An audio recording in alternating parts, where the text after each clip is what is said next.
you can put it together and say that the maximum opportunity and chance of us achieving peace and prosperity has to be through a freedom system. And yet today, the worse the economy gets, the more wars we have. And one of the worst things that many of us have been taught, and you probably have heard it in your schools and your so-called economic classes, but the Depression ended when we got into World War II. Don't ever let them tell you that. And I remember World War II, and the Depression didn't end. Matter of fact, what we had at home was a lot less, because everything was rationed and no new automobiles, and yeah, they said the unemployment rates went down. People were fully employed. Yeah, millions were sent overseas and got shot at, and many of them killed. That's a heck of a way to end the Depression. So, the Depression ended probably significantly in about 1947, so it lasted a long time because we did all the wrong things, but we haven't learned anything. That's why your generation is so important. You have to learn that if you get into trouble by too much spending and too much borrowing and too much taxing and too much regulation and too much printing press money, you don't get out of the problem by doing all those things more so. You know, they said the interest rates were too low too long. They were like 1% and 2%. So we get into the crisis, so what the Fed do? Lowers it to 0. And they think that's going to get them out of the trouble. But over on the Hill, it's the same old thing. They're fussing and fuming, but they won't admit the country's bankrupt. How are they going to decide on some law that's going to patch together an agreement where you're going to raise the national debt limit, and in the future they're going to instruct people to cut back? That I don't think it has anything to do with reality, because when a country gets this much in debt, the bankruptcy is inevitable. The only question is how they default on it. And the big argument now is the debt limit's not raised, there's going to be a default, and they won't send the checks out. There's no chance of that happening. The checks are going to go out. Social Security beneficiaries are going to get their checks, and they may or may not change the law. They may fudge it, but just think of what they do illegally anyway. Like the $15 trillion that Fed created out of thin air and gave a third of it to foreign central banks, and they're going to let our Treasury notes, not be paid for. But the default that will be decided, that will be looked for, and that will be paying off all the debt with bad money, and the government will just default and devalue the currency, and that'll ruin the value of the dollar, and they'll pay everybody what they owe. But if the dollars you get back after you've had a bond for 10 years is only worth a dime, somebody's cheated you. And that's what will happen. But the bad part is they won't have any control because when the inflation comes back, the end stages are rather erratic, and it involves a lot of fear and panic, and that's what we're liable to move into. That's why it's crucial what Jeff is doing, what your organization is doing, what each and every one of you are doing, because you're very close to playing a key role. You already play a key role. Understand you helped get a senator elected. Is that true?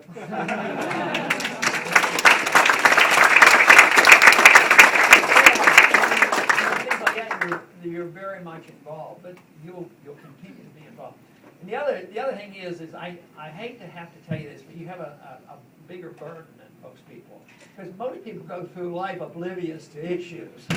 But once you become knowledgeable enough to know the issues and know what's right versus what is wrong, the moral burden on you is much greater. I predict that there's going to be very few in this room that will be able to walk away from political issues and economic issues. And that is good, because that's the way the world has always been run. Most people, just float along, and they vote at the last minute, and it's only a few. And you're very unique. You're in a unique group. You're at a unique time, and you have a unique responsibility.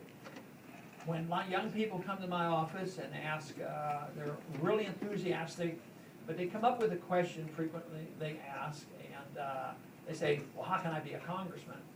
And I usually tell them, don't even try. It's okay to be a congressman, but that shouldn't be your goal. Because if that is your goal, they want to know the technique of how to raise money and how to organize and what you have to do and which groups you support. I think that's a distraction.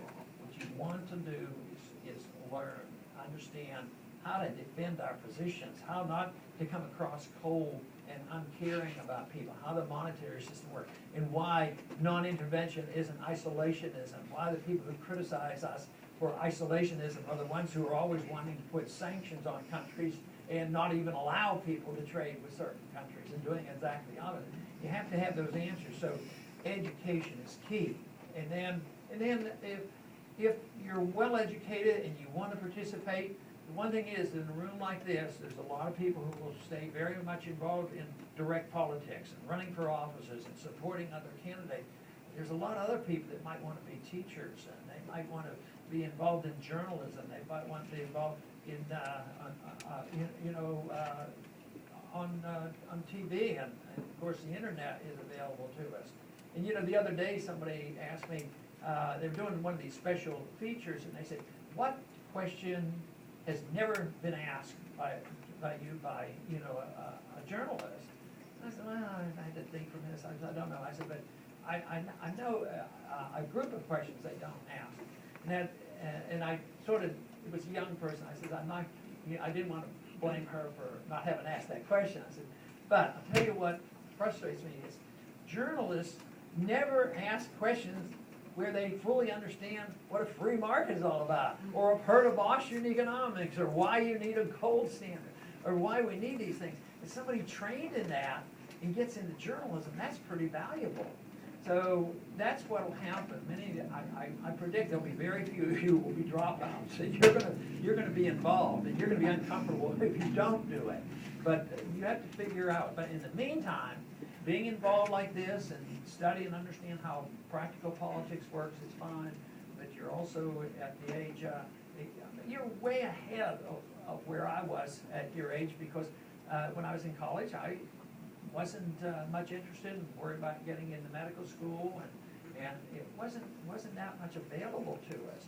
But now the conditions are so different, and it's crucial that you stay involved and have if you have the understanding, there'll be a place for you. That is for sure. There will be a place, and you might not know where it is or what will do.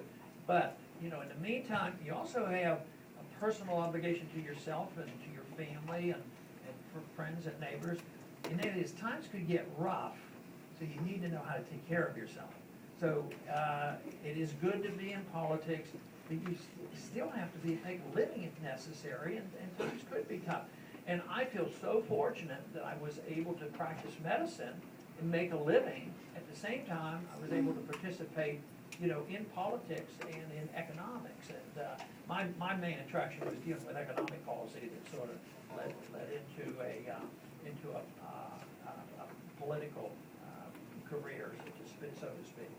But anyway, I want to just congratulate you all. And thank you for your support in the past and in the future.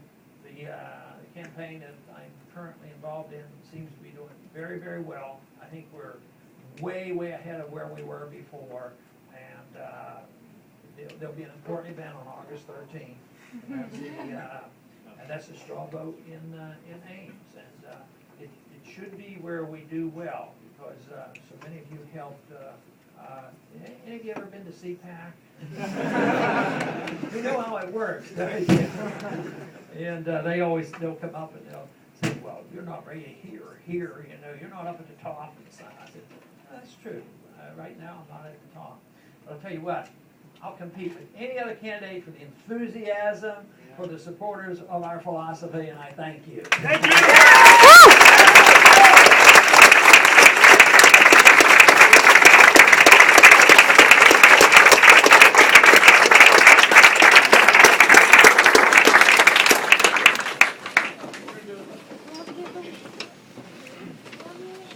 A couple quick questions for you submitted by the crowd here.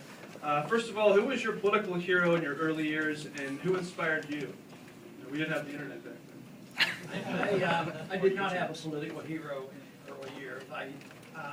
Later on, when I started looking into it, I would look at some of the members of Congress in the past that had voting records in the same direction that I have, what we call the old right position.